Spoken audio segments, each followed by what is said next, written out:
Break के बाद आपका एक बार फिर से स्वागत है और चलिए आपको लिए चलते हैं नए संसद भवन के भूमि पूजन कार्यक्रम में। लोकतंत्र आगे बढ़ा है।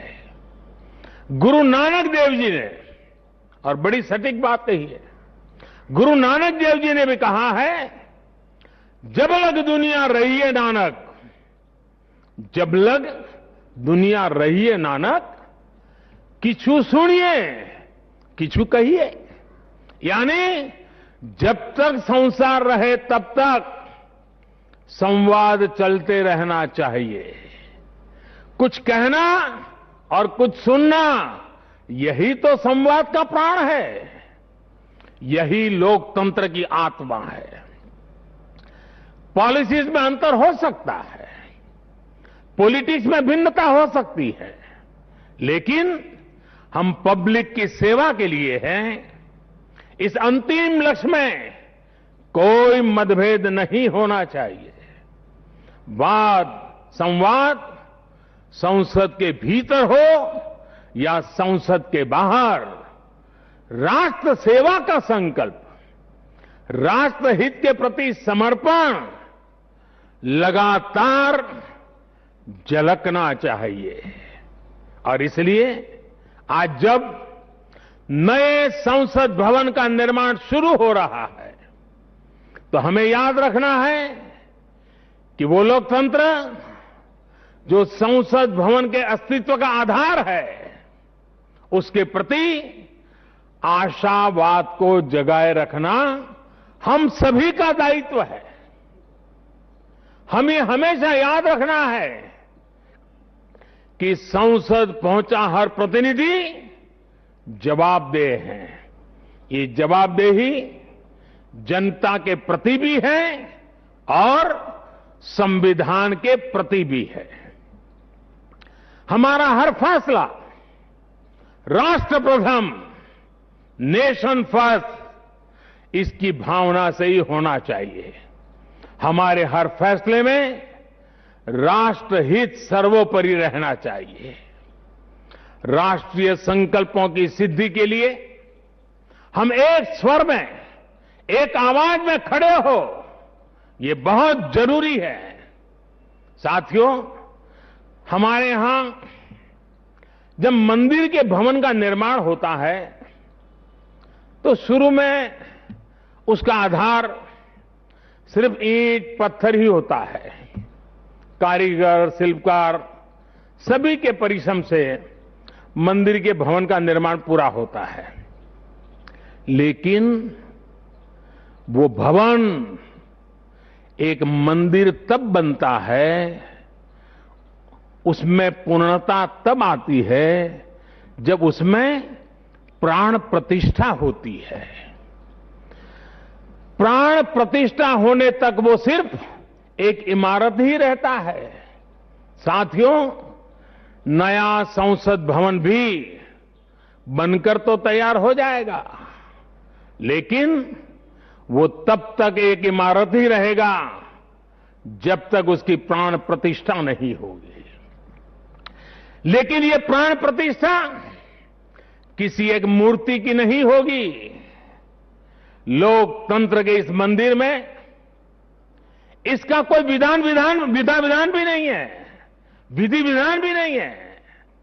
इस मंदिर की प्राण प्रतिष्ठा करेंगे इसमें चुनकर आने वाले जनप्रतिनिधि, उनका समर्पण, उनका सेवा भाव इस मंदिर की प्राण प्रतिष्ठा करेगा। उनका आचार, विचार, व्यवहार इस लोकतंत्र के मंदिर की प्राण प्रतिष्ठा करेगा। भारत की एकता, अखंडता को लेकर किए गए उनके प्रयास इस मंदिर की प्राण प्रतिष्ठा की ऊर्जा बनेंगे। जब एक एक जनप्रतिनिधि अपना ज्ञान, अपना कौशल्य, अपनी बुद्धि, अपनी शिक्षा, अपना अनुभव पूर्ण रूप से यहां निचोड़ देगा, राष्ट्रहित में निचोड़ देगा, उसी का अभिषेक करेगा, तब इस नए संसद भवन की प्राण प्रतिष्ठा होगी। यहां राज्यसभा काउंसिल ऑफ स्टेट्स है, एक ऐसी व्यवस्था है जो भारत के फेडरल स्ट्रक्चर को बल देती है। राष्ट्र के विकास के लिए राज्य का विकास, राष्ट्र के विकास के लिए राज्य का विकास, राष्ट्र की मजबूती के लिए राज्य की मजबूती, राष्ट्र के कल्याण के लिए राज्य का कल्याण, इस मूलभूत सिद्धांत के साथ काम करने का हमें प्रण लेना है। पीढ़ी दर पीढ़ी आने वाले कल में जो जनप्रतिनिधि यहां आएंगे, उनके शपथ लेने के साथ ही प्राण प्रतिष्ठा के इस महायज्ञ में उनका योगदान शुरू हो जाएगा। इसका लाभ देश के कोटि कोटि जनों को होगा। संसद की नई इमारत एक ऐसी तपोस्थली बनेगी जो देशवासियों के जीवन में खुशहाली लाने के लिए काम करेगी, जन कल्याण का काम करेगी। साथियों, 21वीं सदी भारत की सदी हो, यह हमारे देश के महापुरुषों और महान नारियों का सपना रहा है। लंबे समय से इसकी चर्चा हम सुनते आ रहे हैं। 21वीं सदी भारत की सदी तब बनेगी जब भारत का एक एक नागरिक अपने भारत को सर्वश्रेष्ठ बनाने के लिए अपना योगदान देगा। बदलते हुए विश्व में भारत के लिए अवसर बढ़ रहे हैं। कभी कभी तो लगता है जैसे अवसर की बाढ़ आ रही है। इस अवसर का हमें किसी भी हालत में, किसी भी सूरत में इन अवसरों को हमें हाथ से निकलने नहीं देना है। पिछली शताब्दी के अनुभवों ने हमें बहुत कुछ सिखाया है। उन अनुभवों से सीखे और उन अनुभवों की सीख हमें बार बार याद दिला रही है कि अब समय नहीं गंवाना है, समय को साधना है। साथियों, एक बहुत पुरानी और महत्वपूर्ण बात मैं आज जिक्र करना चाहता हूं। वर्ष 1897 में स्वामी विवेकानंद जी ने देश की जनता के सामने 1897 में कहा था कि अगले 50 सालों के लिए उन्होंने एक आह्वान किया था और स्वामी जी ने कहा था कि आने वाले 50 सालों तक भारत माता की आराधना ही सर्वोपरि हो। देशवासियों के लिए उनका यही एक काम, भारत माता की आराधना। और हमने देखा उस महापुरुष की वाणी की ताकत। इसके ठीक 50 वर्ष बाद 1947 में भारत को आजादी मिल गई थी। आज जब संसद के नए भवन का शिलान्यास हो रहा है तो देश को एक नए संकल्प का भी शिलान्यास करना है। हर नागरिक को नए संकल्प का शिलान्यास करना है। स्वामी विवेकानंद जी ने उनके उस आह्वान को याद करते हुए हम सबको ये संकल्प लेना है। ये संकल्प हो इंडिया फर्स्ट का, भारत सर्वोपरि। हम सिर्फ और सिर्फ भारत की उन्नति, भारत के विकास को ही अपनी आराधना बना ले। हमारा हर फैसला देश की ताकत बढ़ाए। हमारा हर निर्णय, हर फैसला एक ही तराजू में तोला जाए और वो तराजू है देश का हित सर्वोपरि, देश का हित सबसे पहले। हमारा हर निर्णय वर्तमान और भावी पीढ़ी के हित में हो। साथियों, स्वामी विवेकानंद जी ने तो 50 वर्ष की बात की थी। हमारे सामने 25-26 साल बाद आने वाली भारत की आजादी की 100वीं वर्षगांठ है, जब देश वर्ष 2047 में 2047 में अपनी स्वतंत्रता के 100वें वर्ष में प्रवेश करेगा। तब हमारा देश कैसा हो, हमें देश को कहां तक ले जाना है, इस 25-26 वर्ष कैसे हमें खप जाना है, इसके लिए हमें आज संकल्प लेकर काम शुरू करना है। जब हम आज संकल्प लेकर देश हित को सर्वोपरि रखते हुए काम करेंगे तो देश का वर्तमान ही नहीं बल्कि देश का भविष्य भी बेहतर बनाएंगे। आत्मनिर्भर भारत का निर्माण, समृद्ध भारत का निर्माण अब रुकने वाला नहीं है, कोई रोक भी नहीं सकता। साथियों, हम भारत के लोग ये प्रण करें, हमारे लिए देश हित से बड़ा और कोई हित कभी नहीं होगा। हम भारत के लोग ये प्रण करें, हमारे लिए देश की चिंता अपनी खुद की चिंता से बढ़कर होगी। हम भारत के लोग ये प्रण करें, हमारे लिए देश की एकता अखंडता से बढ़कर कुछ नहीं होगा।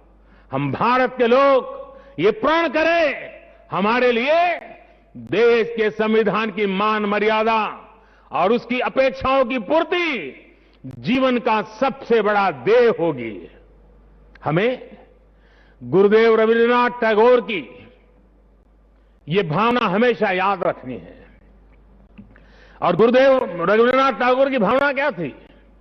गुरुदेव कहते थे, एकोता उत्साहो धरो, एकोता उत्साहो धरो, জাতীয় উন্নতি করো, দুসুক ভুবনে সবে ভারতের জয়। यानी एकता का उत्साह थामे रहना है, हर नागरिक उन्नति करे, पूरे विश्व में भारत की जय जयकार हो। मुझे विश्वास है हमारी संसद का नया भवन हम सभी को एक नया आदर्श प्रस्तुत करने की प्रेरणा देगा। हमारी लोकतांत्रिक संस्थाओं की विश्वसनीयता हमेशा और मजबूत होती रहे। इसी कामना के साथ मैं अपनी वाणी को विराम देता हूं और 2047 के संकल्प के साथ पूरे देशवासियों को चल पड़ने के लिए निमंत्रण देता हूं। आप सबका बहुत बहुत धन्यवाद। धन्यवाद माननीय प्रधानमंत्री जी, आपके प्रेरणादायक शब्दों के लिए आपका हृदय से आभार। अंत्योदय से राष्ट्रोदय की संकल्पना को साकार करते मां भारती की सेवा में समर्पित माननीय प्रधानमंत्री जी, आपके मार्गदर्शन में बनने वाला नया संसद भवन विश्व की ललाट पर दमकते भारत के लोकतंत्र को समर्पित है, जो भारत सर्वोपरि का जो नारा आपने दिया उसे मूर्त रूप भी देगा। और अब धन्यवाद ज्ञापन के लिए मैं संसदीय कार्य मंत्री श्री प्रहलाद जोशी जी को आमंत्रित करती हूं।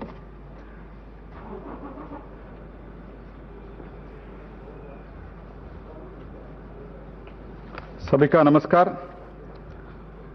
आज का दिन हम सब देशवासियों के लिए एक अविस्मरणीय दिन है। हमारा देश के नया संसद भवन का भूमि पूजन सुचारू रूप से संपन्न हुआ है। देश के उन्नति व देशवासियों का कल्याण के लिए सदैव काम करने वाले हमारे यशस्वी प्रधानमंत्री श्री नरेंद्र मोदी जी की अगुवाई में इस नया भवन का निर्माण के लिए संसद के द्वारा निर्णय लिया गया था। मुझे खुशी है कि आज इस काम का शुभारंभ हो चुका है। इसके लिए मैं माननीय प्रधानमंत्री, यशस्वी प्रधानमंत्री माननीय नरेंद्र मोदी जी का हृदय से धन्यवाद समर्पित करता हूं और आपके उद्बोधन भाषण के लिए भी मैं आपको बहुत बहुत धन्यवाद समर्पित करता हूं। इस चारित्रिक समारंभ के लिए महामहिम राष्ट्रपति, महामहिम उपराष्ट्रपति अपने शुभकामना व्यक्त की है, उनके लिए भी मैं आभार प्रकट करता हूं। और इस सभी काम में माननीय सभापति लोकसभा, स्पीकर लोकसभा श्रीमान ओम बिरला जी बहुत परिश्रम किया है। उनके नेतृत्व में निर्णय भी किया गया था। राज्यसभा में भी माननीय वेंकैया जी के नेतृत्व में निर्णय लिया गया था। इसलिए मैं माननीय ओम बिरला जी को और माननीय वेंकैया नायडू जी को भी मैं विशेष रूप से धन्यवाद समर्पित करता हूं। और इस सभी कामों में हमारे माननीय हरिवंश जी उपसभापति राज्यसभा हमको सब मार्गदर्शन दिया है, मैं उनको भी बहुत बहुत आभार व्यक्त करता हूं। और आप सभी को और वरिष्ठ नेतागण जो इधर बैठे हुए सबको मैं धन्यवाद समर्पित करता हूं। और विविध राज्यों के माननीय राज्यपाल और मुख्यमंत्रीगण वर्चुअली उपस्थित हुए हैं और वो सभी शुभकामनाएं ही हमको भेजा है। उसके लिए मैं उन सब लोगों को मैं हृदय से धन्यवाद समर्पित करता हूं। और इस कार्यक्रम में भाग लिए हुए हमारा सभी मीडिया बंधुओं को भी मैं धन्यवाद समर्पित करते हुए urban development minister Hardeep Singh Puri ji ने इस कार्यक्रम के लिए बहुत सुचारू रूप से अरेंजमेंट किया है, मैं उनको भी धन्यवाद समर्पित करते हुए मैं फिर से एक बार माननीय प्रधानमंत्री जी को बहुत बहुत धन्यवाद समर्पित करता हूं यह ऐतिहासिक निर्णय के लिए। धन्यवाद, नमस्कार।